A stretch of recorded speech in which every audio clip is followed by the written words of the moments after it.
السلام عليكم. جايب لك النهارده موقعين هيسهلوا عليك الشغل لو انت فرونت اند. اول موقع معانا يو اي بوتون. الموقع بيبقى بالشكل دوت، في اشكال كتير من الزراير تقدر تختار منها اللي انت عاوزه.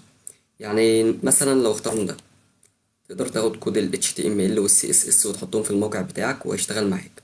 يعني لو جينا هنا خدنا كود ال HTML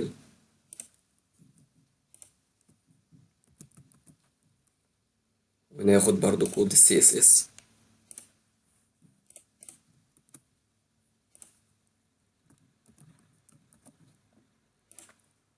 ونشوف الموقع بتاعنا، الزرار هيظهر بالشكل ده وتقدر تعدل عليه زي ما انت عايز.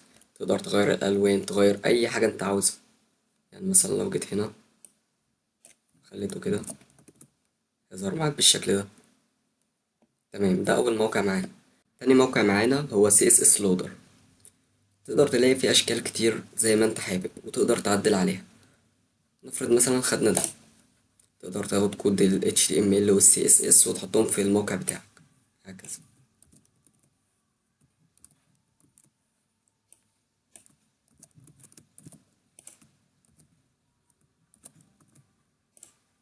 هيظهر معانا بالشكل ده.